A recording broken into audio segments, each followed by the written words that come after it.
to be going over the Lab 3 ECG statistics tutorial. So for this particular lab, we're going to be going over the analysis of the mean ventricular axis deviation for four conditions. We have a supine, we have a seated, we have an inhale, we have an exhale. Now, these are degrees of deviation, which means that we're going to be testing the supine versus seated. And you have to remember again, the deviation means that angle of the axis, not the size or magnitude of the axis. So in this case, for the independent sample, we're going to test supine and seated using independent sample t-test. And for the inhale and exhale, we're going to have a paired t-test. And then you'll have to give me some explanation as to which of these two is correct. You should already know. And if you don't, let me know. You can always ask questions. But for this case, the answer might be in the in-class tutorial if you're not so sure. But again, if you're not sure, you can ask any of the instructional team. So I have randomly generated a sample data set, so do not expect these values to be real or give you significance. They're just randomly generated. But let me go ahead and open SPSS here. I'm just going to go ahead and copy as always. I might still have the in class. I did not clear it, but that should be fine. It's actually cleared for cleanliness. There we go. So we have our four values, and then it's asking us, go ahead and run an independent sample t-test between the supine and the seated. So actually, I think I need to reformat this. I should have done it, but I can show you how to do it quickly here if it's an independent sample.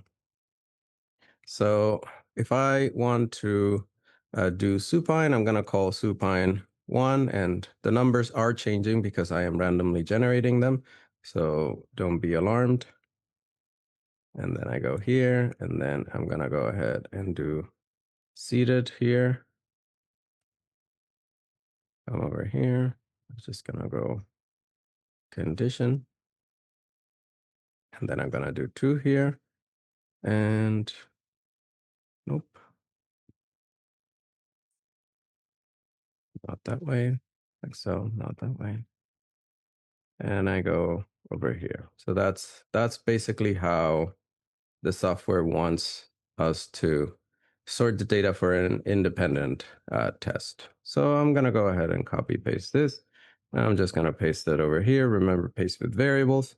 And then it's asking me, well, okay, run the seated, which if I am not mistaken, the supine is 1, the seated is 2, just to make sure that I understand what I'm comparing against.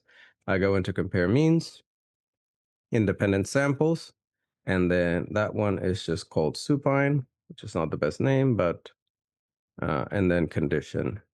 And define groups, I go in here, select OK.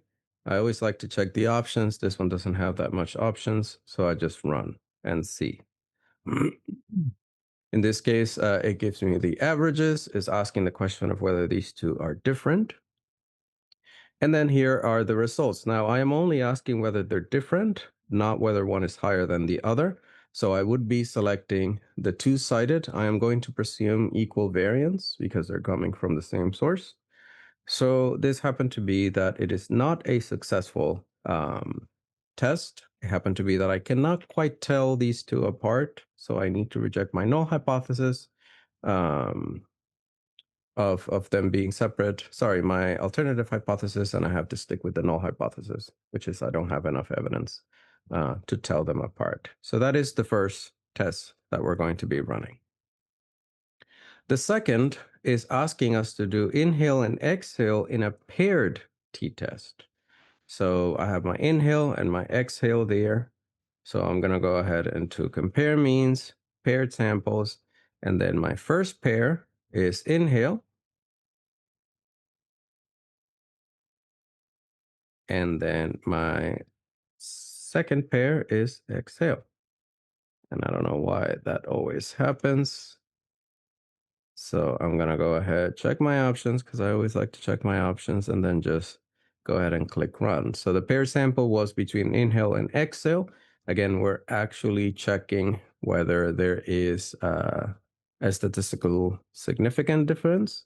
And in this case, I am finding that there is definitely not a statistical significantly different between these two samples, between inhale and exhale. So it seems that I cannot really tell apart where the vectors are pointing, whether it's different or not. And that is fine. That's the data that I found.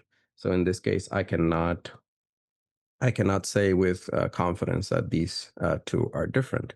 And now for this discussion question, it's important to consider, where am I taking the data? Am I taking the data from different subjects? Am I taking the data from the same subject? And considering that, that should tell you whether an independent sample is a valid test or a paired t-test is a valid test. Spoiler alert, one of these two is wrong. And I am actually intentionally asking you to do something wrong in order to reflect what what might be the best approach. And actually, if I were to be astute, I might actually ask you to run the independent and the paired t-tests the same way and see if the results are the same. Spoiler alert, they're not going to be, because the paired t-test takes into consideration that the values um, are related to each other. So it's a slightly different way of measuring. But with that, that should be all the information you need for this particular lab for the statistics. If you have any questions, don't hesitate to reach out, and see you in class.